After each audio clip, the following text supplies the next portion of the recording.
Планированный стрим решил сегодня провести. Желающие, подключайтесь, пишите комментарии. Так, а я пока включу ноутбук. Стрим не запланирован, поэтому вот такие вот дела.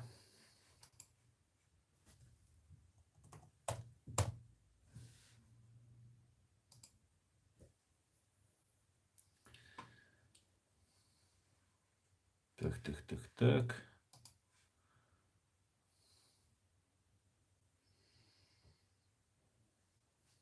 Пишите комментарии, друзья. Чат, чтобы все видно было. Так, ассаламу алейкум, шавега машвоиль.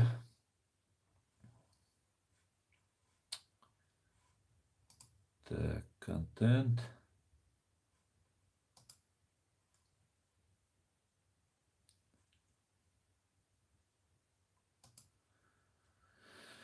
Так, друзья, я сегодня провел в ТикТоке стрим и собирался еще раз провести новый стрим в ТикТоке, но, как я обнаружил, меня снова заблокировали в ТикТоке.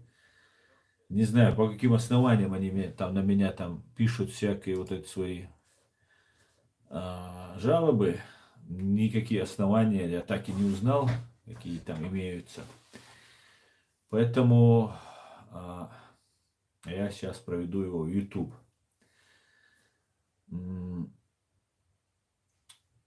И это связано с тем, что в первую очередь Россия говорит, что она отводит войска, и это очень опасно, потому что это всего лишь уловка. Они собираются снова обманывать. Поэтому не верьте, и я сообщаю вам ТикТок китайский. Да, ТикТок китайский, ну вот, во подлюхи, говорит, да, Bad Company. Да, абсолютно верно. Ну, вот так вот. Ну, ничего страшного, это для нас уже привычно, наш канал. Я не знаю, почему они банят только меня и не банят многих других, у которых больше там подписчиков и так далее. Но у меня есть подозрения, да, догадки, почему они все-таки банят нас. Потому что мы бьем самую точку, потому что мы говорим только всю правду, которую, да, без цензуры, без купюр говорим правду. Вот мне кажется, с этим это связано. Так, салам алейкум, алейкум ассалам. Приветствую. Так, более того, как мне мешают проводить стримы, постоянно бывает доз атаки на канал. Ну, вот так случается. Ну, давайте вернемся, как говорится, к нашей теме. Итак, добрый вечер, Bad Company. Постоянно смотрю записи. Хочу сказать вам огромное спасибо за поддержку Украины. Ичкерия возродится, как феникс из пепла России. Bad Company, большое спасибо. Для нас это важно, когда вы говорите такие слова. Мы делаем одно дело, мы стоим на одной стороне истории. И для нас это очень важно. Спасибо большое за поддержку. Ну, давайте вернемся к Генеральному штабу ЗСУ. Итак, вывод некоторых войск из Киевской и Черниговской области, нам заявляют фашисты, и Генштаб это фиксирует. Массовый отказ от участия в войне происходит. Многие отказываются участвовать в этом бессмысленном убийстве людей. Но при всем при этом блокада Чернигова продолжается. Несмотря ни на что, друзья, я сегодня в своем стриме в ТикТоке это говорил, и сейчас говорю, ни в коем случае не верьте. Знаете, почему Кадырова они сейчас запускают? Кадыров самый главный, да, действующее лицо сейчас стало Кадыров. Действующее лицо Кадыров, потому что полный крах полностью всех их планов, да, Путин говорит, все у них там по плану и так далее. Это абсолютно не так. Именно поэтому мы видим Кадырова. Если бы все было отлично, то нам показывали бы не Кадырова, а Путина. И мы это должны четко понимать. Кадыров – это говорящая голова Путина и его ПОП, путинское охранное предприятие. И все, что он делает. Его задача озвучивать все, что говорит Путин. Все, что говорит Кремль, все, что говорит администрация президента. Поэтому мы должны четко понимать, что все у них плохо. Но это не значит, что если у них все плохо, то нужно надеяться, что вот они сейчас отстанут. К большому сожалению, это не так, друзья. К большому сожалению. И не хочу никого обнадеживать какими-то сказками там, или какими-то там хорошими там словами такими успокаивающими, потому что идет война, каждый день гибнут люди. Как мы здесь читаем, блокада Чернигова продолжается. Что сделали с Мариуполем, мы знаем. И так могут делать с каждым городом, потому что это фашисты. Говорят, Харьков там русский город, Чернигов русский город, там, ну не знаю насчет Чернигова, Харьков самый русский город в Украине и так далее. Грозный был самым русским городом на Северном Кавказе, не просто Чеченской Республике, на Северном Кавказе. Его стерли с лица земли. Первые потери наши русские там погибали. Их расстреливали только лишь за то, что они не говорили плохо про чеченцев. Им задавали вопрос, как вам жилось с чеченцами. Они, вот эти пришлые, вот эти орки были накачаны пропагандой, что чеченцы их там убивают и так далее. И если русский говорил, нам нормально жилось с чеченцами, все, его расстреливали. Были такие случаи. Поэтому нужно понимать, что ничего не поменялось. Им просто плохо, у них все тяжело. Это говорит только лишь о том, что нужно еще больше оказывать давление. Понятно, да? Не отступать, не договариваться, еще больше позиций силы разговаривать. Владимир Александрович Зеленский и все остальные там, да, Залужный, все другие ваши военные руководители, политические руководители, они вас не будут жалеть. Поэтому жалеть их вам на вашей территории, когда у вас уже столько женщин, детей, ваших граждан погибло. Нет никакого смысла с ними заигрывать, надеяться на их какую-то благосклонность, на какую-то их там доброжелательность, там, или, не знаю, там, милосердие, человечность. Ни в коем случае и никогда. Это люди без чести, совести, рамок морали, нравственности, человечности. Ни в коем случае не доверяйте. Ну, давайте перейдем к потерям, которые понесли русские фашисты на территории Украины. Потери. 17 200 штук убитых оккупантов. Это с 24 февраля по 29 марта 2022 года. Чуть больше месяца войны. 17 200 человек. Задумайтесь, вдумайтесь в эту цифру. Танки. 597 танков. Почти 600 танков утилизировали. Бронемашины 1710 штук. Задумайтесь, бронемашины. Артиллерийские системы 303 штуки. РСЗВ 93 штуки. Зенитные системы 54 штуки. Самолеты 127 самолетов. То есть 254 летчика. Это самые главные люди, вот лично для меня самые главные люди, которые должны нести ответственность. Вертолеты, 129 вертолетов. Вдумайтесь просто. Уничтожено за этот месяц уничтожено 256 самолетов и вертолетов. То есть вертолетов 129, соответственно, 248 пилотов, преступников, убийц убито и захвачено в плен. Ну, я думаю, может кто-то успел драпануть, но в основном убитые и захваченные в плен. Автотехника 1178 единиц. Корабли и лодки 7 штук. Бензовозы 73 штуки. Беспилотные летательные аппараты 71 штука. Спецтехника 21 штука. Мобильные системы СРБМ 4 штуки. Поздравляю украинцев, но это большие цифры за месяц. Не воевавшая Украина, ну, хотя воевали все эти 8 лет, обстрел какой-то был, подготовка людей, да, ротация, подготовка была, но, несмотря на это очень впечатляющие такие успехи у нашей армии, украинской нашей армии, и это отлично, отлично просто. Поздравляю всех нас, вас, и я надеюсь, утилизация продолжится такими же темпами. Сейчас просто они, понимая всю безвыходность, немножко отступают и начинают переигрывать, да, пытаются как-то чуть по-другому себя вести. Ну, посмотрим, посмотрим, как что будет. Давайте я почитаю ваши комментарии, друзья. Так.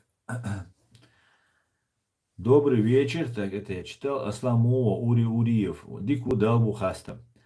Но ведь ВСУ и так уже шла в контратаку в Киевской области. Вот именно поэтому, Bad Company, именно поэтому они начали говорить, что они отводят. Потому что уже они понимают, что начинается контрнаступление, а вот это маленькое контрнаступление, которое сейчас уже происходит, оно проводится в целях разведки. Разведка боем, как говорится. И именно поэтому они подумали, что им лучше будет немножко отступить. Вот как они еще думают. Нет, еще нужны курицы потрепать. Так, ассаламу алейкум всем свободным людям. Алейкум ассалам, нох-чинох. Так, Асед Дамидух. Салам всем. Салам, Асед. Беклербек Нагай, валейк салам, Урюр, так, меня видно, тебя видно, Урюр. Рэм 100%, не надо было переговоры заводить. Я тоже думаю, что не стоило с ними разговаривать, но если бы не завести переговоры, да, одно дело то, что мы понимаем, как надо бы действовать, другое дело, что есть еще общественное мнение, есть политика, и есть, знаете, почему до сих пор Путину позволялось многое что делать, да, потому что постоянно приходилось на Западе отчитываться перед своими избирателями, да, и есть определенные правила, да, вот вы должны предложить мир, несмотря на то, что вы знаете, что война неизбежна. Наверное, поэтому это делается. Я бы, если честно, не стал бы вести с ним никаких переговоров, просто долбил бы по всем фронтам. Но я не президент Украины, поэтому будем поддерживать президента Владимира Александровича. Не надо было так. Ведь Путлер сказал, не надо останавливаться на полпути. Так что Украина вперед и до конца. Абсолютно нох-чинох. Зла нет. Следующее сокровище Гоев будет Турция, Иран или КНР, Тайвань. Следующее сокровище Гоев. Я не понимаю, о чем ты говоришь. Ты говоришь про русских фашистов? Ты поясни. Салам ашалду масерга. Асамбек тутаю. Дейлер салам ашхил масерга. Витаю, шалом, привет. Витаю, шалом, привет. Асамбек. Дейлер салам ашал гуль. Так, Нью Горизонт. Слава Украине. Украине, Асан. Героям слава, Нью Горизонт. Так. Нет еще. Так, русским верить нельзя. Абсолютно верно, Асланбек. Салам Ашал Думас, это я уже читал. Ваша думка что до сегодняшних переговоров, Денис Уа. Я считаю, вообще те переговоры, которые русские согласились, они бы никогда бы не выпустили Кадырова. Это раз. Вперед Путина, что это вот его война.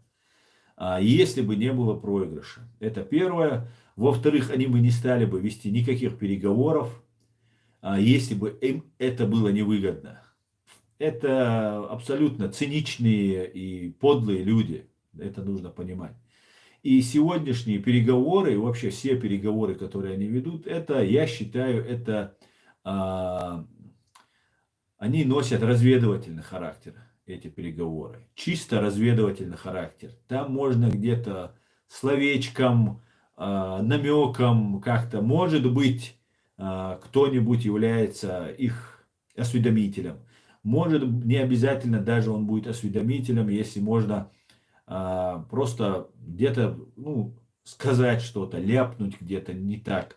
Ну или же там вы получить какую-то информацию, которая им нужна. Это, ну вот, мне кажется, это чисто носит разведывательный характер, эти переговоры.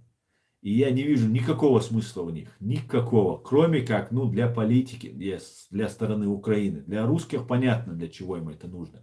Сейчас им плохо, они сейчас отводят войска там и так далее, и так далее, и так далее. Ну и плюс разведывательная деятельность. А, ну, а для Украины это, ну, для, наверное, показать, что Владимир Зеленский и Украина, ну, хочет мира.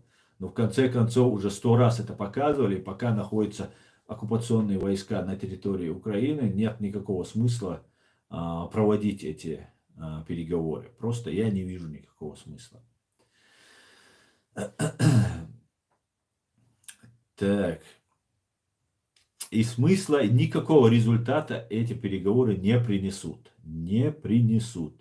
С русскими можно договариваться о каких-либо переговорах, и в какой-то степени они будут соблюдать. Если будет какая-нибудь третья сторона, сильная сторона, это может быть Америкой, я бы брал только Америку в расчет, если есть такая возможность ее взять. И только вот с ними можно к чему-то более-менее. И то не в этой ситуации, когда сейчас идет война, и русские сейчас на кон поставили все. Русские, я вам скажу, что происходит в Чеченской Республике. В Чеченской Республике и по всей России все сотрудники, все люди, которые имеют какой-то там в запасе находятся, всех начинают призывать. И это подтверждает, что ничего не закончилось и заканчиваться не собирается. Людей мобилизуют из Чеченской Республики. Недавно отправили очень большое количество разных вот этих людей, которые работали на Россию. И по всей России, по всей видимости, так происходит. Ну, конечно же, в первую очередь это будет акцент на Кавказ. Потому что нужно как можно больше, чтобы на кавказцев утилизировали. Но я обращаюсь к кавказцам, я отдельно еще видео запишу на русском языке специально, чтобы меня и другие кавказцы поняли, кроме чеченцев. Запишу видео. Ни в коем случае нельзя ехать. Если вы хотите, вас вынуждают туда ехать, у вас есть все основания перейти на сторону Украины, сдастся в плен и получить политическое убежище здесь, в Европе. Если вы со своей техникой переберетесь сюда, к украинцам точнее, то вы еще за это получите деньги. Ну, давайте почитаем еще ваши комментарии.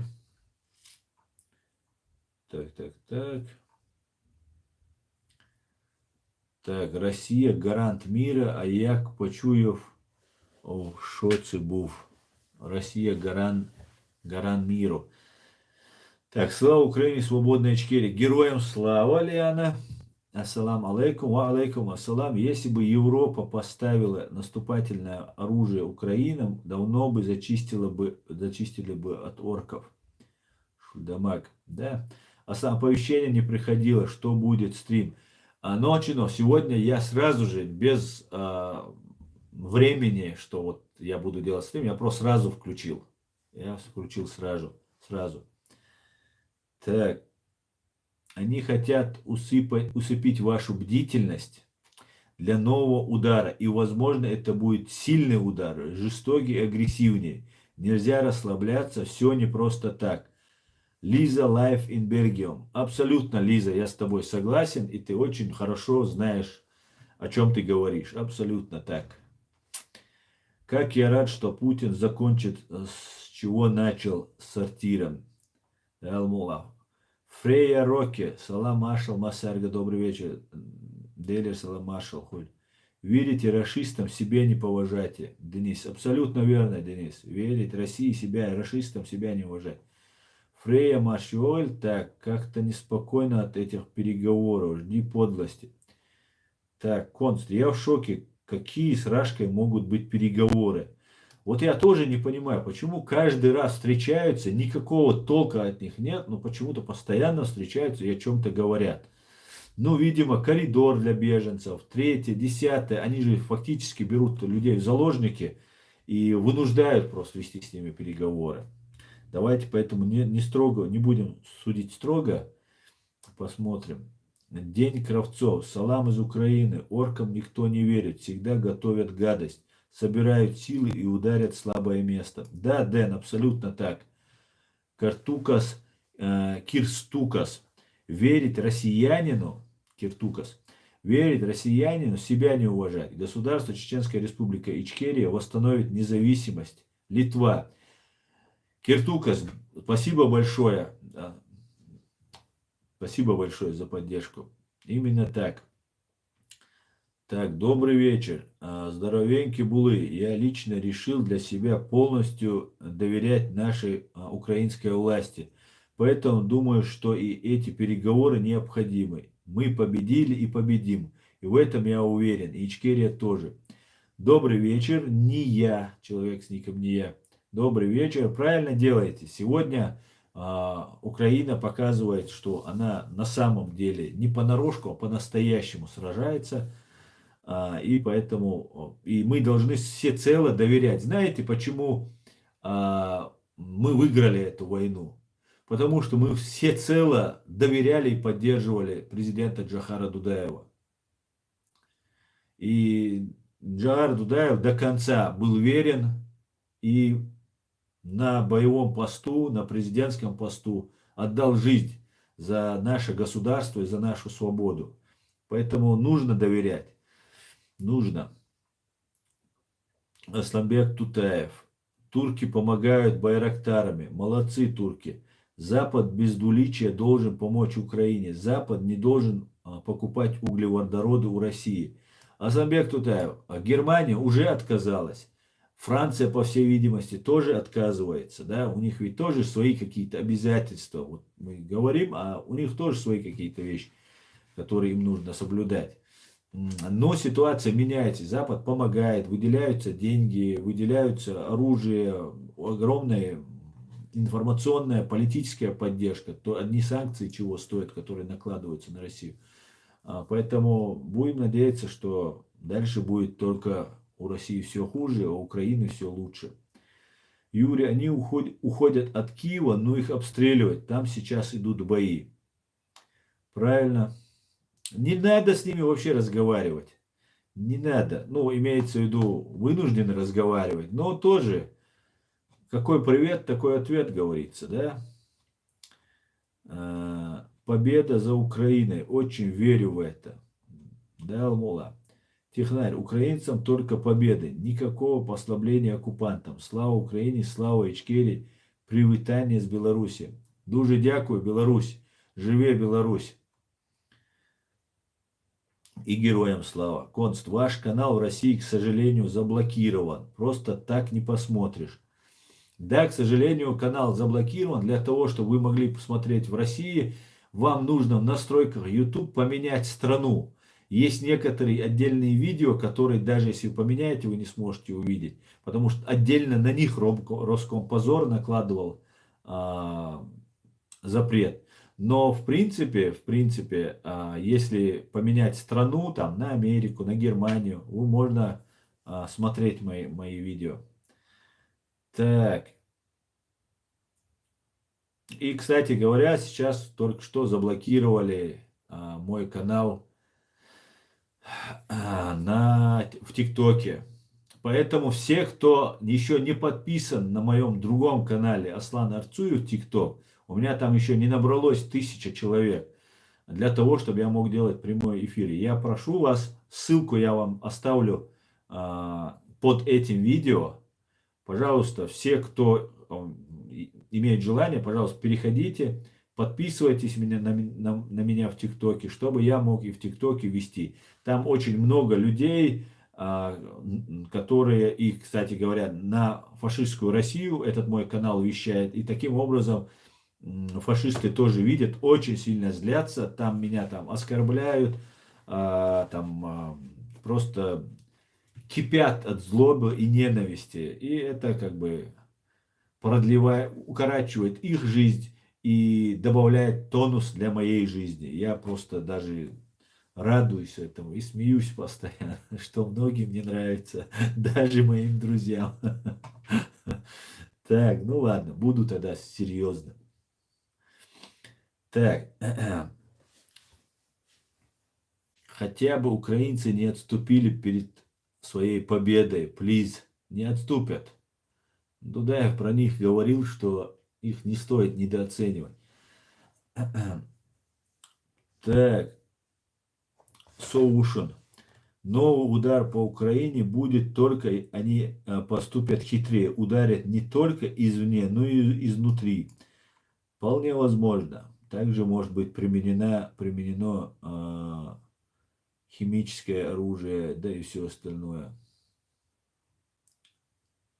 Так, главное, чтобы Украину не сдали на этих переговорах. Это говорю я, живущий в России. Конст X. Если ты живешь в России, желательно на моем канале не сообщать об этом. Потому что мой канал полностью штудируется ими, проверяется и могут возникнуть проблемы. Будьте аккуратны, друзья. Также прошу распространять наши стримы в социальных сетях. Распространяйте, привлекайте друзей, знакомых, подписывайтесь. Если запрещен на территории фашистской России, но не запрещен на территории Украины, это отлично. Поэтому можно будет смотреть спокойно, без проблем. Так, Зеля плюс такие как Арахамия, как псевдополитики, как Арахамия, не удивили. Заключать сепаратный мир и дурак может. Зеля и раньше был не лучше. Зеля благодаря войне и украинским патриотам сделал себе рейтинг. Ну, скажем так, рейтинг он сделал сам себе и стал президентом еще до того, как началась вот эта война, как мы знаем.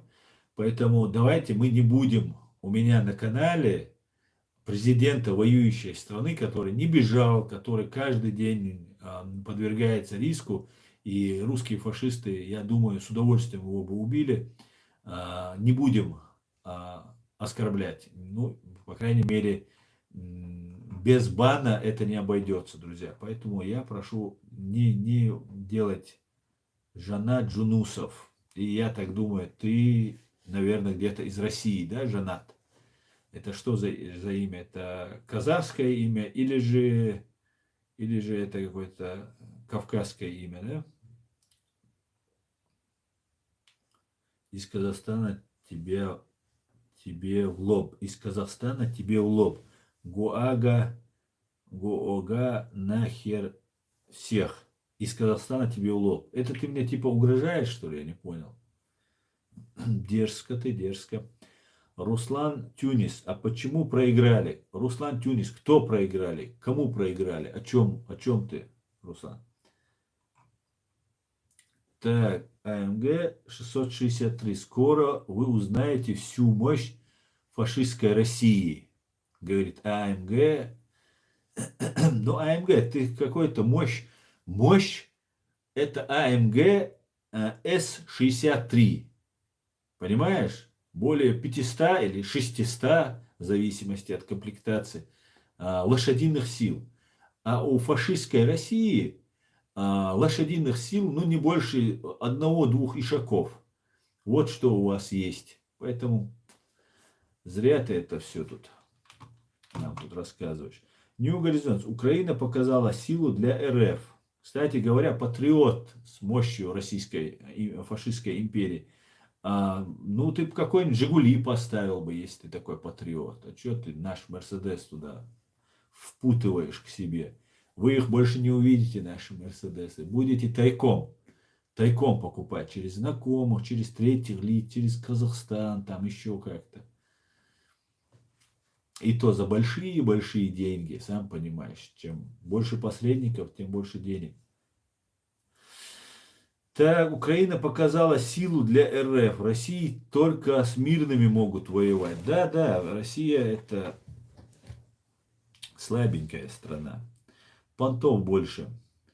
Россияне в январе в Казахстане казаха убивали и остались в Украине, и остались в Украине грузом 200.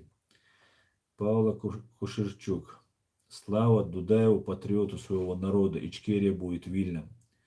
Героям слава. Дуже дякую, Павла. Тамерлан. Аслан алейкум. Раскя Матиш Элцерг. Вот Тамерлан меня просит сказать, не верьте русским, не верьте русским. Вот как раз, Тамерлан, я им об этом говорю, сижу.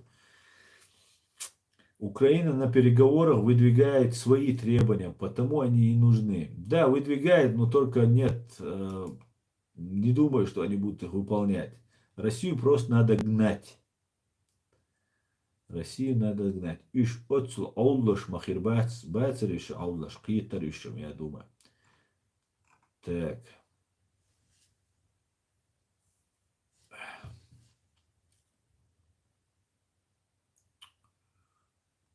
Так. Украинцам поддерживайте своего президента. Он у вас действительно молодец. Вы что сидите и хайп ловите, бабки рубите, а там пацаны умирают. А где сластика? Семен Степанов. Какие пацаны умирают? Какой хайп? Какие бабки? Семен, ты проснулся, что ли? Нам никто не платит, дружище. Так, или не дружище. Опыт за 2 русско-чеченские войны показал, что Россия это людоед, с которым невозможно договориться. Да, именно так. Абдул Азиз, ты видел видеообращение муфтия Украины для всех народов Кавказа и РФ? Нет, я не видел это обращение. Аслан, почему возможно или у тебя нет примера с Ичкерией? Год-два для них не срок, потратят его на активную подготовку агентуры и общественного мнения. Потому что 8 лет они уже готовились, и у них все провалилось. Не пошло у них так, как они хотели. Понимаешь? У них в этом плане немножко произошел сбой. Адам Леон. Азов жестокий батальон. А кто это тебе сказал, Адам? Кто это тебе сказал? Русские средства массовой пропаганды тебе это сказали? А? Нет, это ложь. Все, что говорят русские, каждый выдох их пропаганды, это ложь. Семен Степанов, не все то, чем кажется. Так.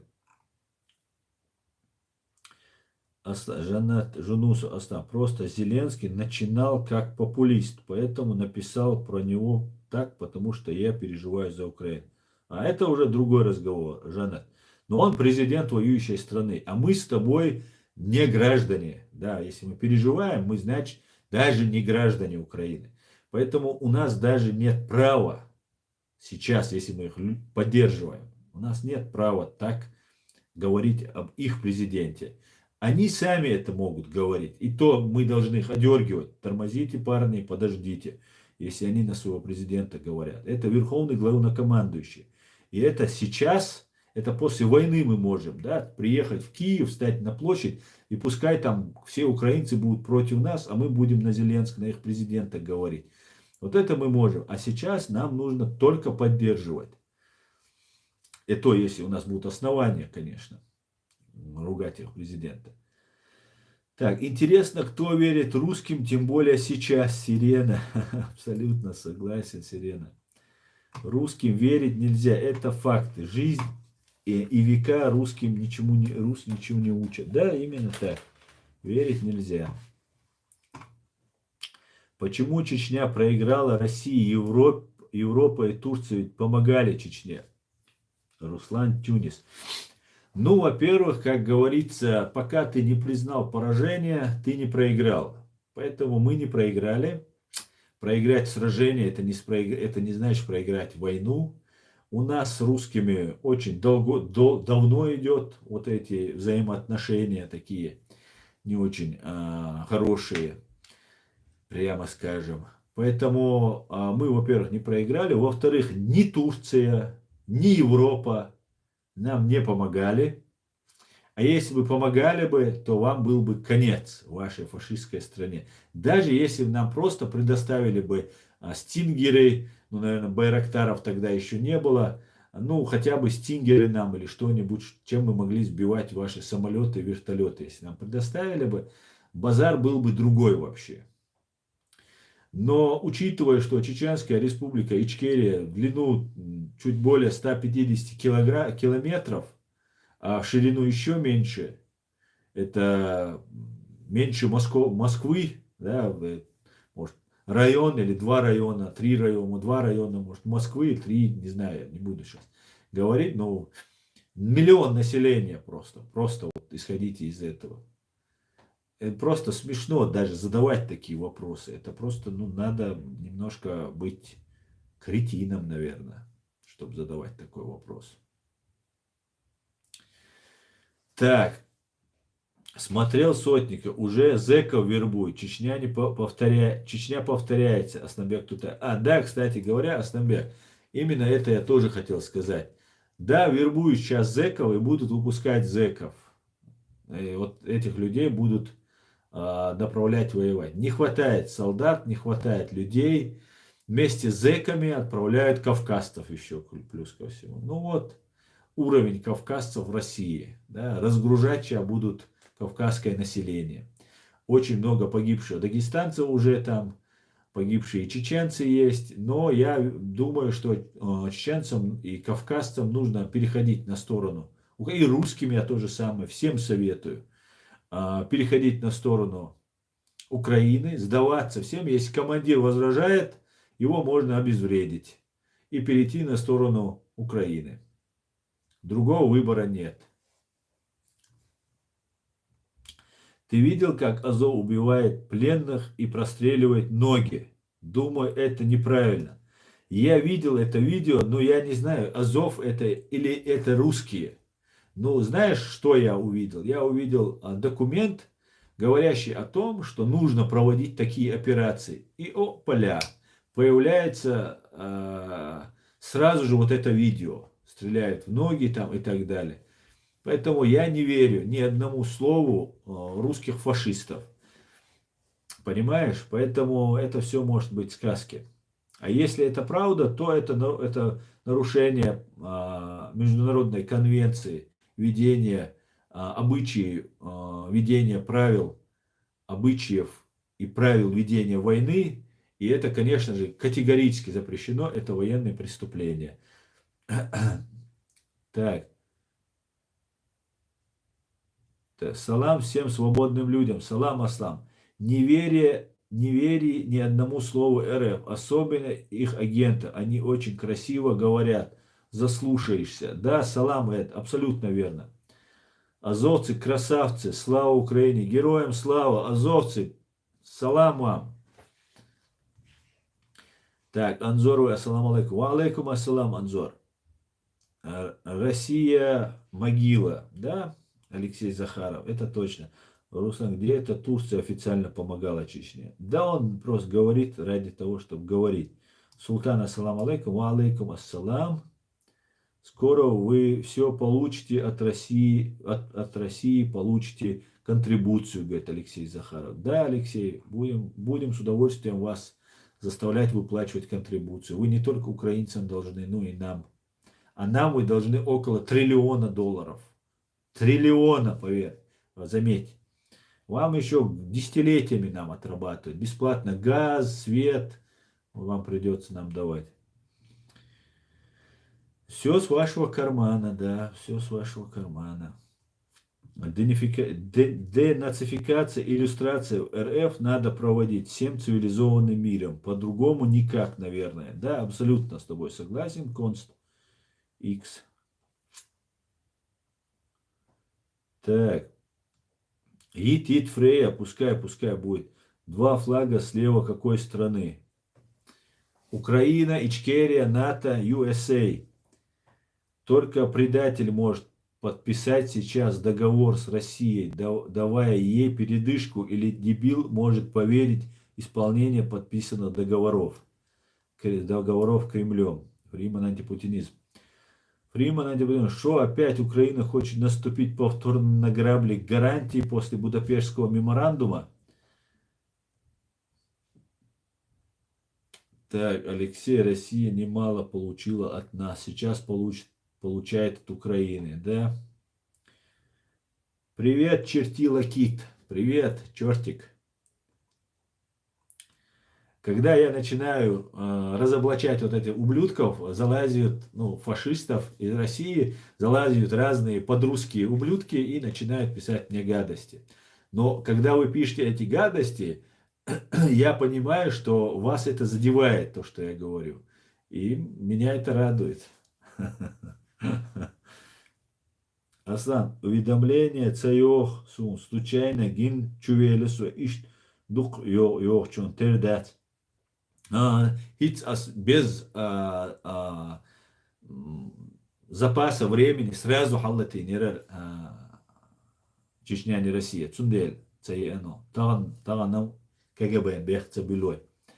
Ассаламу алейкум, витаю. Аду давлюту. Ва алейкум ассалам, ашуой. Так. Так, куда мы делись? Так, вот они мы.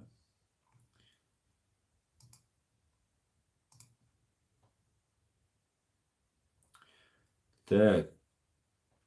Чечня чуть меньше федеративной земли Германия Тюрингена. Так. Была БПЛА турецкие в Украине. Дела украинш. Тул Бюльбельч. Переговорш. Юэл. Та подлость моя от Эски. Бюмш. Да, я легче, бухаешь. Как только Украина начинает побеждать, все, сразу переговоры, давайте решим, мы же не хотели, мы же не такие. Вот эти все разговоры будут, друзья. Ни в коем случае не ведитесь на это. Мы это все проходили. Подлость, коварство, ложь, обман. Вот все, что мы можем от них получить. Только лишь это. Так, Аслан Масхадов подписал с Ельциным в 1997 году договор о мире после поражения России в августе 1996 года. А в 1999 году Кремль взорвал дома своих граждан и, обвинив в этом чеченцев, начал войну против ЧРИ. Да, именно так. Про Азов то видео был фейк, сняли то видео рашисты. Жанна Джунусов, мне тоже кажется, что это был сделана провокация. Андрей Гончаров, что там по окраинам Белгорода? Склад с ракетами взрывается, видели? Нет, не видел, Андрей. Россия внесет раскол между коалицией, поддерживающей Украину, заготовит боеприпасы, ракеты, питание перед новым штурмом страны, а Украина потеряет международную поддержку и проиграет вторую войну. Ужас просто, если это правда, такое произойдет. Это не был Азов. Азовцам сейчас всех, кого не лень называть. Там в белых повязках ходили вояки. С такими только русские бродят. Так, нох-чи-нох-череи. Кит, ты бич, тебе говорит нох-чи-нох. Он, я думаю, сам это знает, нох-чи-нох. Войтуб, как думаешь, стрелять в ноги пленным и издевательство это нормально? Ах, все, теперь понятно. Это все русская постановка. Вот раз начали об этом говорить, 100% теперь я убежден. У меня здесь пасутся такие матерые просто пропагандоны, поэтому вот они сейчас заходят и начинают, говорят, терять.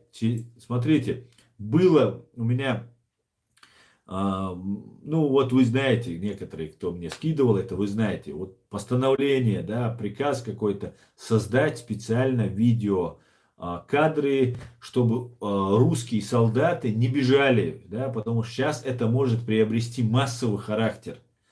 И это хорошо, если это приобретет. И чтобы это не приобрело массовый характер, создаются такие видео, чтобы запугивать. И вот те люди, которые сейчас мне начинают писать, а я по ним тоже определяю направление их пропаганды.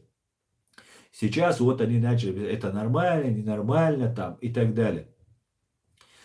Причем там не доказано, что это там. Лиц не видно, кто стреляет, не установлено. Ну вот нам такие вещи рассказывают. Это можно понять, русские сами, скорее всего, даже стреляют украинцам, пленным украинцам многие стреляют. Ну или каким-нибудь своим русским солдатам, каким-нибудь дезертиром это делается. Поэтому все понятно теперь.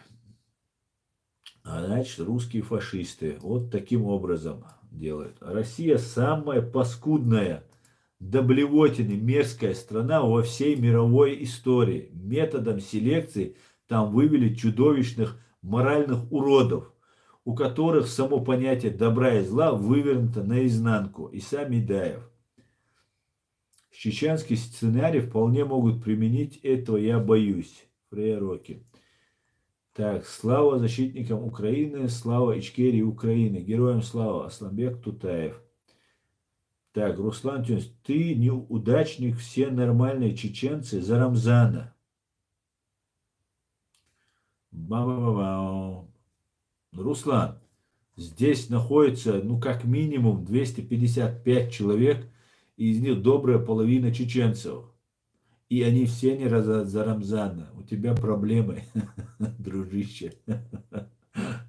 Ну ладно, я же сказал, смеяться не буду. Просто мне вызывает смех. Так, ну ладно. Почему немцы не отказываются от Русгаза? Это сильно ослабит. Уже отказались, Мурат Смогулов. Уже отказались. Макс Калаш, Аслан, ассалам алейкум. Поначалу, когда мало жертв среди мирных людей. Сейчас найду. Мало мирных, и с пленными тоже обходится сносно. А когда появляются жертвы, то уже плевать на все. Конвенции, это личное мое мнение. Нет, Макс Калаш. Конечно, ва алейкум ассалам, это, конечно же, наводит в состояние аффекта, вводит человека, и возникают такие вещи, но нет, это не было. Это было сделано. Зачем снимать? Зачем снимать, если ты хочешь убить, наказать, запугать? Зачем снимать? И выкладывать в сеть. Только для дискредитации. Мы это в Чечне проходили. Мы это проходили в Чечне. Мы это было. Помните, там убитые 4 российских военнослужащих, 4 российских наемников, так называемых контрактников. И, кстати говоря, их там называют по контракту в Украину приехал. Никакие они не по контракту, это самые настоящие наемники. Они за деньги приезжают и в чужую страну. Контрактник это там у себя, если он служит. А если идет в другую страну за деньги, это наемник. Тем более агрессивную войну против иностранного государства. Поэтому это все распространено. Было тогда убито этих 4 наемника. И на этом очень, очень сильно подорвало репутацию чеченских бойцов. Как говорила покойная Новодворская, что Путлер хочет поставить Россию на колени, но она лежит в луже и не встает. Асланбек Тутаев. Евкуров. Кто он? Евкуров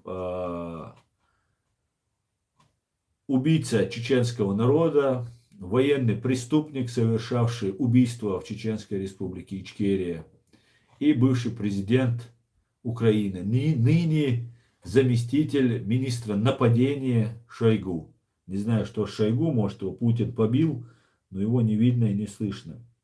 Технарь, ты позитивный человек, от тебя идет аура положительных эмоций. Слава Ичкерии, слава Украине, живе Беларусь. Героям слава, живе Беларусь. Дуже дякую, Технарь. Андрей Гончаров. В войне все может случиться, но если это и были наши парни, то они будут наказаны. Вообще, типа, это зачистка, Рогань под Харьковом была. И эти черти больше 2 недель со всех тяжелых Харьков бомбили. Андрей, пока суд не установил, я предпочитаю считать, что это были русские фашисты. При всем уважении к твоему мнению. Ичкерия это Чечня, извините, я не понимаю. Да, Чеченская республика Ичкерия. Чечня это обозначение русских. Наше самоназвание Нохчичуэ. Нохчи. Мы чеченцы Нохчи. Нохчи Республик Ичкерия, если быть точным названием нашим. И вообще слово чечен, чеченец, мне кажется, нужно от него избавляться. И пускай нас все называют Нохчи. Так нас зовут на самом деле. Нохчи, мы будем Нохчи. Фриман антипутинизм. Дугин рассказывал, что творили российские военные над чеченскими пленными. Да, многие стреляли украинцы своим. Так русские в комментариях пишут, что украинцы постоянно фейки снимают. А что неплохо, пусть делают такие фейки. Адам Леон. Еще есть видео, как один солдат отверткой втыкает тело российского солдата, а потом в глаз. Возможно, это Россия делает эти ролики. Я убежден, Адам Леон, что это делает Россия. Пока мне независимый суд не докажет, что это были украинцы, я буду считать, что за этим стоят русские фашисты. И вам советую тоже не распространять, даже если у вас есть подозрения, очень складно это все сделано, нужно учитывать, с кем мы имеем дело, и учитывать, что фашистская Россия способна на все. Давайте презумпция невиновности будет по отношению к украинской стороне, и презумпция виновности постоянно лживой и необъективной, подлой фашистской России у нас будет применяться. Так, Аслан, в Европе и в США отзывают золотые паспорта. И в США за информацию об имуществе чин из РФ объявили вознаграждение. Касперские адвокаты уже насели работать. Каперские, извиняюсь, каперские. Отлично, Эд, отлично. Да уже все, огромный лайнер, западный лайнер развернулся против фашистской России. И нет никаких шансов у фашистской России. Так, Сирена Фрима, что значит проиграет? Так, ассалам алейкум. Да не, ва алейкум ассалам. Просто Фрима беспокоится. Чеченцы меняли российских военных на гражданское население, массово захватываемое в заложники. А чеченских бойцов они не меняли, они их расстреливали. Да, Фриман, абсолютно верно. Соушон, если я не ошибаюсь, на этом видео видно только лицо пленных, но не азовцев, в кавычках. Да, абсолютно так, Соушон. Аслан, правильно ты сказал про русских оппозиционеров. Сидят, ноют, что мы не за Путина, лохи. Да, меня удивляют эти русские оппозиционеры. Каспаров сидит, качает права, там, призывает Запад, обвиняет Запад. А что ты сделал, Каспаров? Кто ты такой, чтобы Запад шел за тебя воевать? Это твоя страна. Ну иди ты и воюй, ну иди свергай Путина. Ну просто мерзавцы, бесхребетные мерзавцы. В Украине война началась, вообще не давайте им слова никакого, украинцы. Они без мыла к вам залезут, на шею сядут просто-напросто. Вы их без меня знаете. Лучше, наверное, даже, чем мы их знаете. В этом их наглости. Сидят, ноют там. Ходорковский сперва рассказывал нам, что они будут, он сам лично с оружием в руках поедет воевать на Северный Кавказ, что это завоеванная земля, теперь она их и так далее. Так и Украина была завоевана, ну давайте тогда завоевывайте дальше. А он сидит, делает вид, что он переживает и как будто плачет. Более лицемерных существ вы не найдете. Им нужно каким-либо способом, украинцы, у вас закрепиться, зная, что вы победите, зная, что вы сила, что вы будете ведущей силой в славянском мире на постсоветского пространства. Это я вам заявляю сейчас, кто еще из вас не знает. И вот они сейчас пытаются залезть. И разные, к вам будут много кто лезть. Много кто. В российскую сторону предоставьте мне, я их буду разоблачать. У меня по всем по ним есть досье, по всем по ним есть что сказать. В том числе по чеченоговорящим. По чеченоговорящим. Я могу вам сказать, что человек, который предлагал мне работать на российские спецслужбы здесь, в Германии, этот человек мне предлагал заниматься разведкой внутри Украины. Среди у тебя много украинцев, будешь там информацию там и так далее. Я говорю, а что мне делать нужно? Этот человек прикидывался ярым ичкерийцем. Потом разные тут появляются люди под видом там блогеров, там ичкерийцев, ваххабитов и так далее. Тоже очень много будет. Будьте бдительны, друзья, будьте бдительны. Лучше перебдить, чем недобдить, как говорится.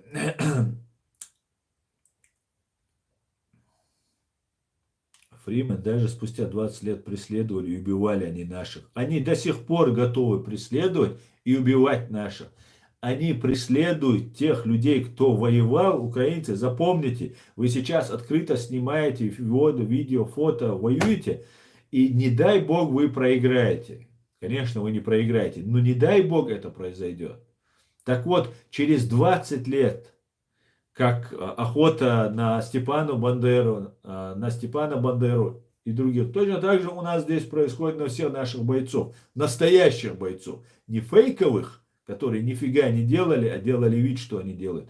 Вот такая вот идет охота. Будьте бдительны, друзья.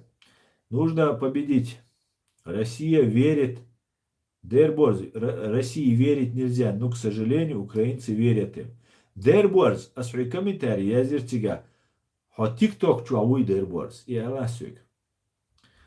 Да, абсолютно правильно ты говоришь. Дерборс верить нельзя. Даниэл, ассалам алейкум. Ва алейкум ассалам, Даниэл. Приветствую тебя. Так, Асланбек Тута, Аслан, как думаешь, почему еще немцы не объявили санкции Якунину и Альфреду Коху? Ведь они бандиты. Не знаю, Асланбек Тутаев, я не знаю. Но я забыл сказать фамилию Коха, когда обращался к мега-вору Ходорковскому и разным бандитам Миловым и другим гибнюкам под видом оппозиции. Анзору, или кто-то видео, или как-то видео, где женщина снимает раненого рус-солдата, заставляет говорить «Слава Украине». Ну, «Слава Украине» сказать, это еще не пытки. Дени Аслан, сегодня опять на переговорах засветился ГБшник путлеровский Арахами. Вроде склонял украинскую делегацию пойти на уступки русским фашистам. Очень интересно, очень интересно. Арахами подозрительный чувак, я не знаю, что он делает в этой переговорной группе. И я не за рамзанки, и я чечен, и я не рамзанки. Дэниел, ну чего? Так, ни один нормальный чеченец не может быть за рамзанку. Так, Аслан, прочти, прокомментируй. Да не, прочитал, прокомментировал. Так, Анзор, Аллах сила. Конст, да уж, в свое время Россия создала образ плохих чеченцев, тогда у интернета, наверное, не было толком. Жаль, что тогда сошло все с рук. Да, тогда не было интернета, и, да, к большому сожалению, но не сошло с рук. Мы являемся этому подтверждением. Ничего не сошло с рук, и мы ничего не простим и не оставим. Так, Фриман Антипутинович, в Чечне через садистские пытки и русских нацистских концлагеря было, по официальным данным международных правозащитных организаций, более 200 тысяч гражданского населения. 20%, то есть, из чеченцев пропустили через свои концлагеря. Если враг пришел убить твоих детей, ты можешь не то что ноги отстреливать, но и другие части тела, говорит Шульдамаг. Как верно заметил Сотник, русскому медведю надо эту балалайку забить так, и пригвоздить матрешкой. Так, Даниэл, Россия империя шайтана. Да, это так. Так, друзья, я немного перемотаю. Ассалам алейкум, Аслан. Русизм – это новая форма фашизма, основанная на шовинизме, высокомерии и расизме. Вся информация от России – это фейк. Слава Украине. Азамат Нурмахманов. Героям слава, Азамат. Дерборд, Аслан, ты где говорил о жестокости украинцев рашистским пленным? Там вообще-то нежности. Так. Нет, не надо никаких таких нежностей. Украины это ни в коем случае нельзя, друзья. Я, ну, по сравнению с то, что делают русские, конечно, это все намного, намного все плохо. Русские делают это намного хуже. Евкуров перед вторжением в Украину сидел рядом с Герасимом и Шойгу в Минске. Да, он его зам, этого Кадырки. Аслан, ты оговорился. Йосербек бывший президент Ингушей, а не Украины. Извиняюсь, если я так сказал. Да, это президент Ингушетии. Рамзан Кадыров плотно на коксе сидит. По глазам видно. Мне не кажется, что он сидит на коксе, если честно. Вообще не кажется. Почему-то говорят так, но мне не кажется, что он наркоман. Во время войн в Чечне российские спецслужбы вербовали наемников в российских тюрьмах. Да, Фриман? Аслан, будь здоров всегда, Султан. Баркал, Султан, постараюсь. Почему ты не едешь в Украину воевать? Может, там и свидимся? Руслан, а ты хочешь со мной свидеться? Да? Хорошо, скажи, где ты находишься. Я туда пришлю пару дронов. И тебя увидят обязательно. Каждый раз мне объяснять, почему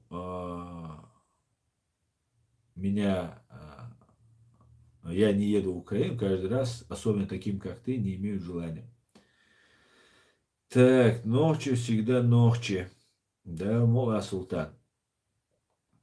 Смерть русизму, человека ненавистнической имперской идеологии смеси нацизма и фашизма. Борз, из Венестане нет мечети. Мечети были и есть чиры. Все это построенное Путиным не мечети, а гнезда дьявола. Там дьяволизм исповедует. Да, сатанизм. Кадыров, верная жена с русских, говорит Даниэл. Алмаз Мамилин. Аслан, Евкуров был главой Ингушетии, и говорят, его свой же народ попросил уйти. Ну, народ попросил, и мы знаем, как это все происходило. Это были игры между ФСБ, как потом выяснилось, и ГРУ военными. Евкуров был от военных, и сейчас ФСБшники поставили нового своего человека. До Евкурова был там, как вы знаете, ФСБшник Зязиков, до него был Аушев. И вот то же самое происходит и в других Кавказских республиках. Военные и ФСБшники постоянно делятся между собой, делят с собой первенство за возглавление и распиливание бюджетных денег, которые выделяются на эти республики. Раиса Асланова. Молитвы и слезы чеченских женщин не пропадут даром. Аллах наказание прислал Зеленского и украинский народ. Пусть Аллах поможет им в освободительной войне. Амин, Раиса, амин. США, Америка. Ассаламу алейкум. Ва алейкум ассалам. Так, салам алейкум. Надеюсь, я не опоздал. Ну так, немножко. 66 минут идет стрим. Сирена. Салам алейкум. Надеюсь, я не так. Аслан, мы никогда не разделяли российскую армию, как сейчас разделяют Россию, Белоруссию и кадыровцев в лице чеченцев. Да, именно так. Мы не выделяли отдельные этнические группы, как это сейчас делают в Украине некоторые люди, к большому сожалению.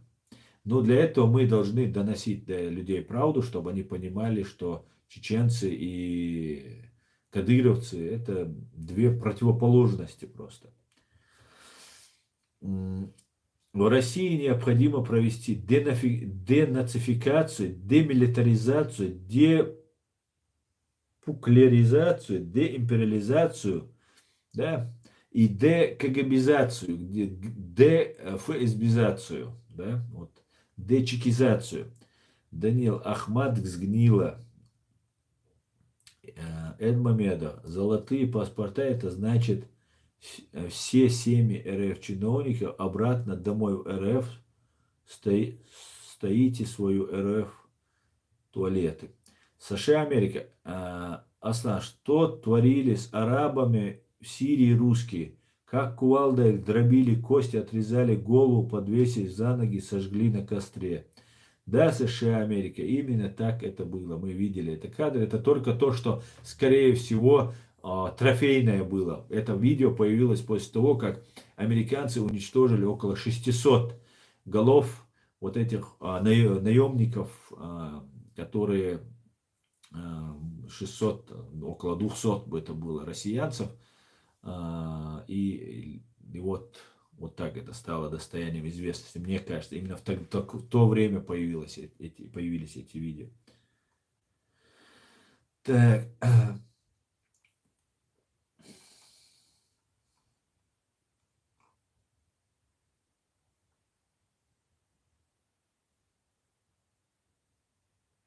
Так, Дерборс, ответит Дири Асламбек, Аду Абаз. Дерборс, ответит Дири TikTok, что аккаунт Юйха, Дерборс. Аслан, это была не пытка. О чем ты, Анзор? Этот кот давал интервью Гордону. Маш Вовель, Саваш Аслан. Хойовый Маш Леди. Или я пропустил Тоник, Аслан? Так. Нравится, не нравится, Россия все же развалится. Так, Муаммад Чечня, Ахмад Псина. Муаммад Чечня, ну зачем ты про своего Кадырова так говоришь? Вы говорите, Россия великая или Ахмад сила. Я буду читать так, как я хочу читать. Поэтому зря вы стараетесь, друзья. В этом гостинице я начальник Бахчине. Я буду делать так, как я считаю нужным. А вот смотрю новости о Датом Трапик. Я вот смотрю новости и украинские, и русские, и в эфире, как работает хорошо пропаганда, как людей друг друга ненавидят. Это же капец. А Датом. Пропаганда, фашистская российская пропаганда работает, конечно же, усиленно, конечно, она нагло врет. Но я тебе скажу, что люди друг друга ненавидят, когда их стирают их города, фашисты, называя их братьями, согражданами, нас называя гражданами одной страны, стирали наши города, призывали уничтожать наших женщин, которые родят боевиков, а всех мальчиков от 10 лет до мужчин 65 объявлять бандитами и террористами. Ваша страна – это ублюдочная страна. Вы абсолютное зло, вы фашисты. Вы зло и зол на земле. Поэтому извини, что мы адекватно реагируем на фашизм. Шойгу обиделся на своих бурятов и решил уйти в подполье. Кремль решил засекретить местонахождение Кожегедыча до 2055 года. Ну, по-моему, он не бурят, он кто-то там был другой, по-моему. Так, Арахамия это осетинская. Так, Александр не зря попал во власть. Под прикрытием Зеленского это скотина. Так, давить путинскую гадину до победы, используя настоящую возможность, чтобы в дальнейшем Россия даже не помыслила о войне. Так. Так.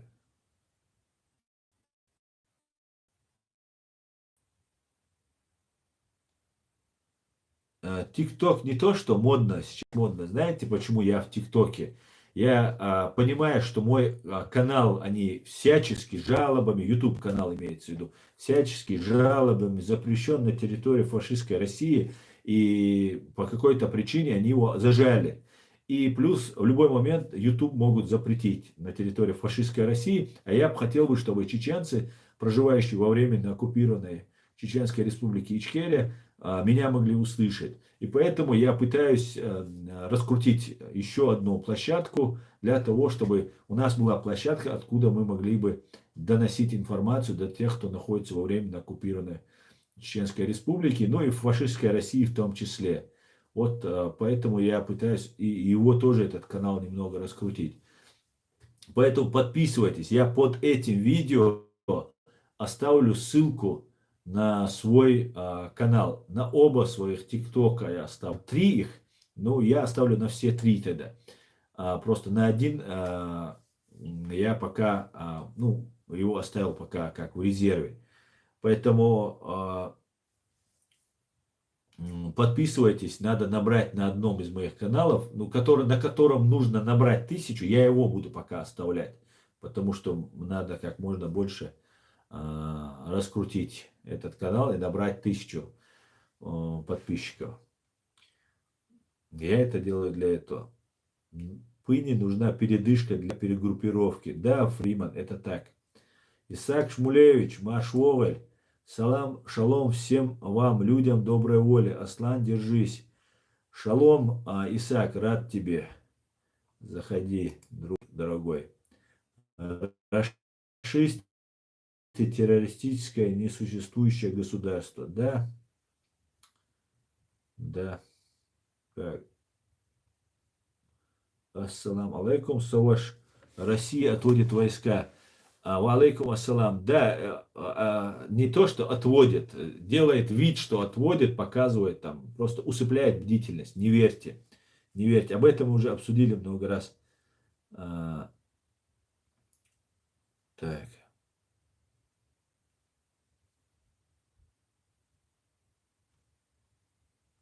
Так, я, друзья, перемотаю. Россия вперед. Путин красавчик. Мама, Чечня. Вильвело, Мухаммад. Вильвело. Я интяхи юко, Мухаммад. Вильвело. Дохком дат отцал кира догдоч. Нохчи ком мот büyüç nahiler. Нохчи мот büyüçim цаха арсон баледич. Нохчи нэнс, нохчи ден вин.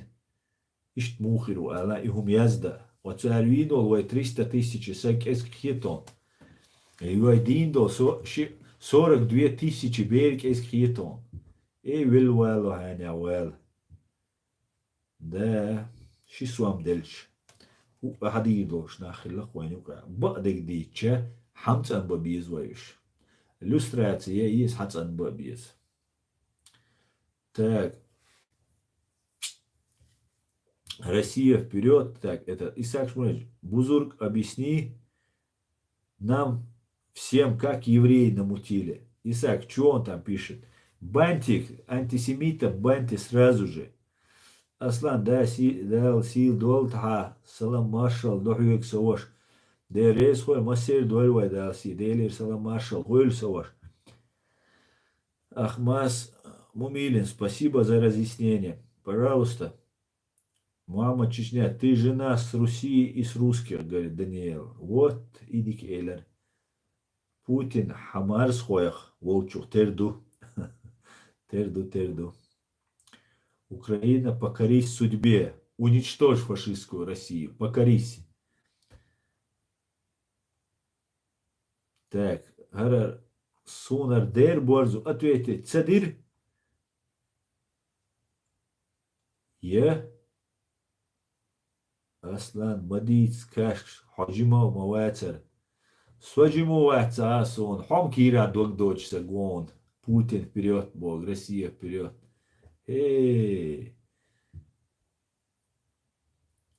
Так, мы говорим по-русски, чтобы вам насолить на ваши раны, чтобы вам было больнее. Исаак Шмулевич, умеешь ты находить слова? Так, сегодня судьба Украины и мира решается на полях сражений, и только непоколебимая воля и отвага ВСУ будет решающей в этой отечественной войне. Враг будет разбит. Да, Алмула. А сам по вашей базе в Белгороде, говорят, ударили точкой У, Украину обвинят, наверное. По ванной? Или по вашей, я не понял. По военной, наверное, базе в Белгороде, говорят, ударили точкой У. Украину обвинят, наверное. Да, скорее всего, Георгий. Наверное, обвинят, знаете, чтобы Беларусь тянуть. Белорусские солдаты отказываются. И, видимо, для этого они пытаются ударить, втянуть, чтобы белорусы воевать начали. Это уже не первый удар. Еще был удар, русские их бомбили, белорусов, которые отказывались. Но я думаю, белорусам не стоит вступать в эту войну. Просто категорически не стоит. Министр иностранных дел Бразилии Карлос Франца выступил против санкций в отношении России. Много еще дерьма на планете. Да, Фриман, это так. Эд Мамедов, РФ 90% имперцы, и лечить их бесполезно после развала. Они должны быть под контролем мирового сообщества, запретить армию и все архивы, открыть всех преступников, арестовать, выявить всех агентов. Да, провести люстрацию. Провести иллюстрацию. Абсолютно верно. Так. Адуда улетю. Ты Ахмад Силовец, говорит Мамаду, или мусульманин? Отличный вопрос просто. 30 километров осталось до Киева, Саша Капустин. Да, 30 километров осталось там, но ваши начали отступать. Что случилось? За 3 дня не добрались, видимо. Мы говорим по-русски, чтобы русским можно было идти на их корабль. В Белгороде взорван российский склад, альхамдулилlah. Это российский склад взорван? Или это белорусский склад взорван? Так, Арахами на все 100% Лубянский Сиксот, говорит Дейрборс. Так, смотрел в криминальных новостях сын, когда мать отказала, сжег ее. Витаю, Александр. Витаю, Александр. Икамел деш йол ел иште. Люстрация бор. Куду хаэхо. Ханха.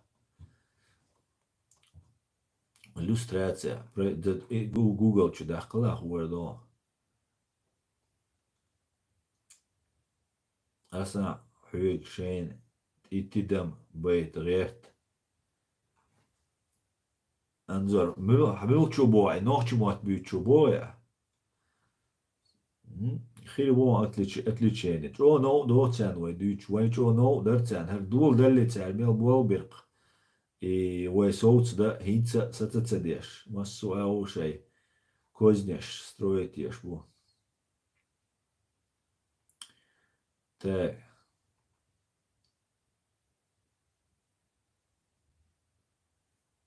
Арахами предложил 15 лет договариваться по Криму. От Скотт.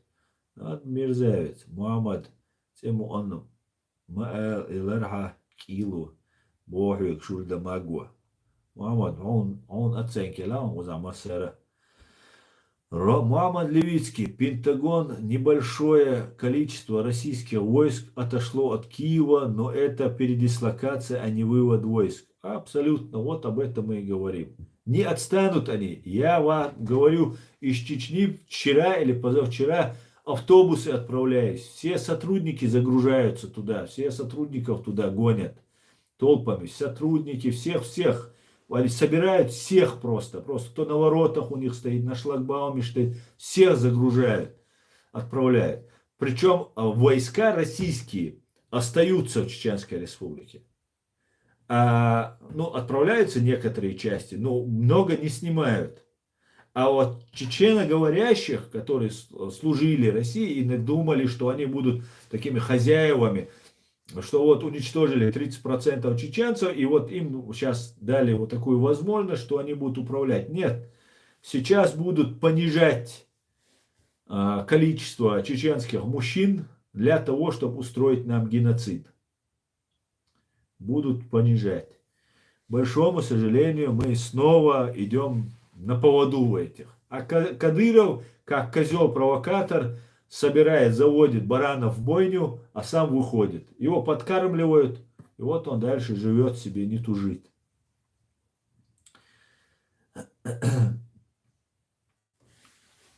Так, интересно, на сколько лет еще хватит терпения русских? Или природа решила избавить мир от Так, мир от этого нароста на человечестве. Чечня не все, Баркалон.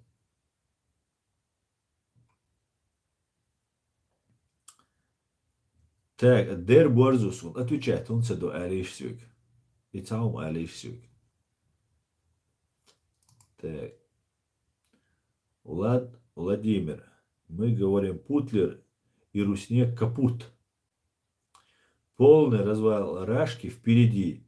И тогда уже ничто не сможет помешать призвать к ответу всех. Именно их сегодня и имена их не скроешь.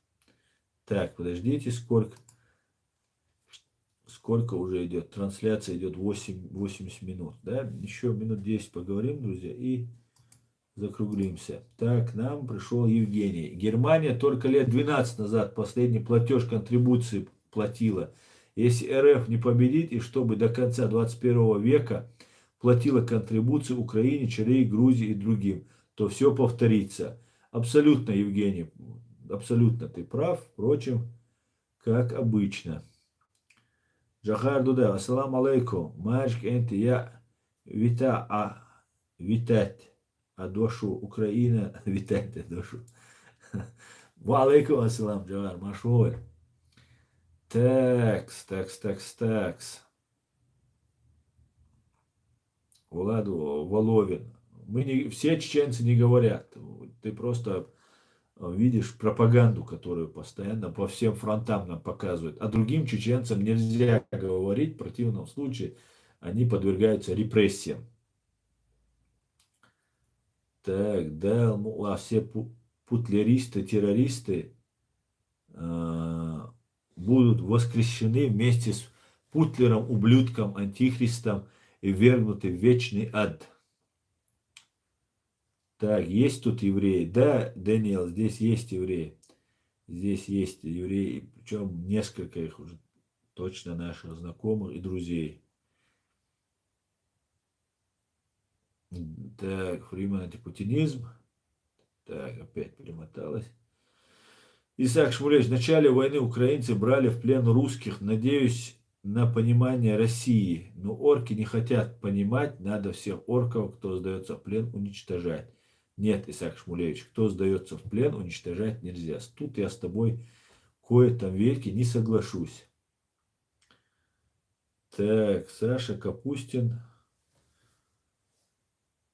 Так, ассаламу алейкум. Так. Христа Грозю, это болгарская чмырина. Мне кажется, поет под лубянскую дудку, говорит Дани. Очень даже вероятно. Но без доказательств мы пока не будем это говорить. Так, я думаю, что СБУ не дремлет и в курсе, что с русских готовят подлянку. Посмотрим. Так.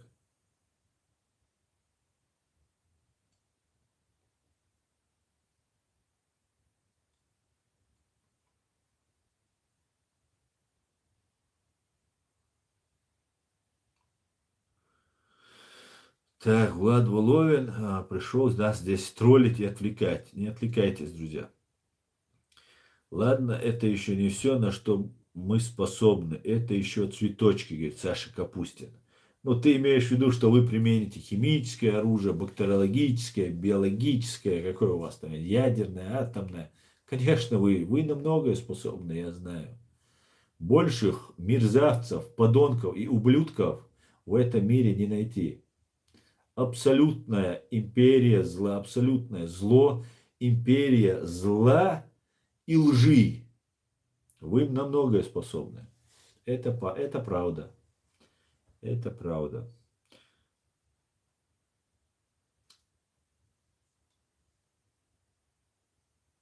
Так, не думаю, что в этом мире остались нормальные люди, кто уже поверит хоть одному слову России. Пусть хоть на смену бункер-мрази придет Мехкел из Баскова, Навального, Киркорова и Зверева. Но, Джахар, я тебе скажу, Навальный у них в авторитетах сейчас ходит. Тут на Западе в него много вложили, я так полагаю.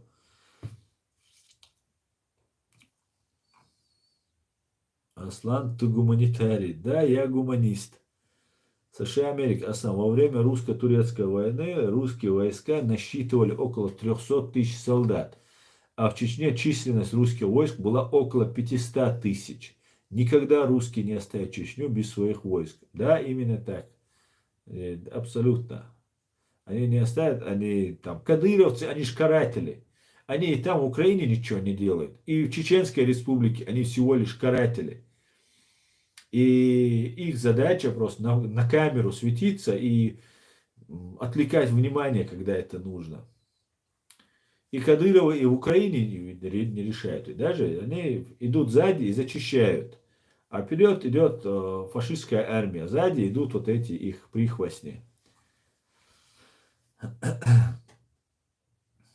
И вот сейчас туда начинают новых людей, сейчас нужно новые города завоевывать, новые территории захватывают, и им нужно там проводить разные вот эти свои полицейские мероприятия и так далее.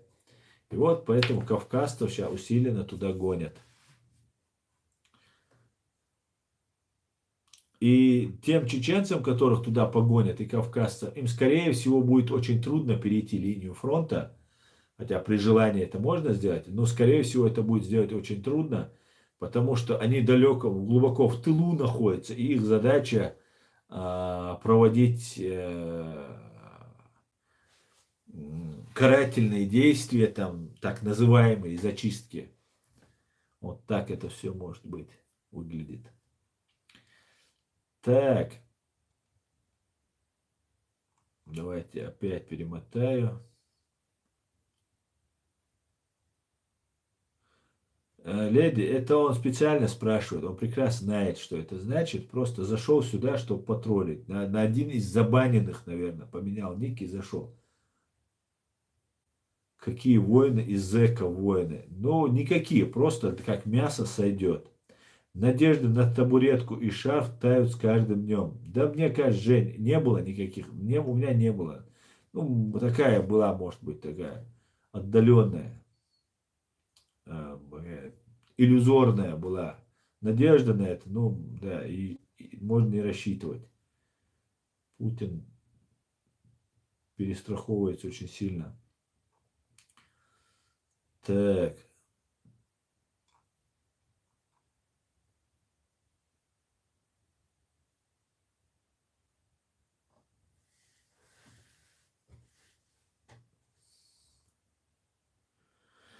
Покорение чекистов, вертухаев, гопников, урок произвели, наконец, конденсат чистого зла, каким мы видим сейчас это общество, в котором это оказалось возможно. Да? Нью Аризонс, кадыровцы как СС, ими пугает, а на деле они трусы. Да, обычные каратели Нью Горизонт, обычные немотивированные, трусливые каратели. Россия ослаблет после войны. Да. Так. Ну, если он не тронет леди, то мне просто Ахмад Сила, это по-русски. Аллаху Акбар, об этом знает, ну, просто каждый. Ну, как это может человек не троллить, когда он говорит Ахмад Сила и Аллах Акбар, это одно и то же. Но если бы это одно и то же было, тогда зачем говорить Ахмад Сила и Аллах Акбар? Говорили бы Ахмад Сила или Аллах Акбар, Аллах Акбар. Ну, это, ну, очевидные вещи. Google в помощь, как говорится. Шейх Google в помощь. Так. Сегодня пару русских террористок в Одноклассниках пугали украинцев кадыровцами. Типа у чеченцев кровная месть, они через 20 лет даже будут вам мстить, боже. Ага. Салах Межиев призвал чеченцев идти против Украины, убивать. И что это джихад. Я в шоке. Неужели находятся такие идти с убийцами твоего народа, ни в чем не повинных людей? Как ты видишь, находятся. Вот как ты видишь, они идут. Идут. Так. Фриман антиподемис. У русских Украина сильно чесалась. Чесалась и чесалась. К месту и не к месту. До войны настоящие дочесались. Продолжайте, русские, чесаться. До Нюрнберга скоро дочешетесь. Бзежинске. В 20 веке чеченцы являются третьим народом, истребляемым после евреев и цыган. США, Америка. Табакерка шарфом не проканает. Бункерная моль к себе никого не подпускает. Да?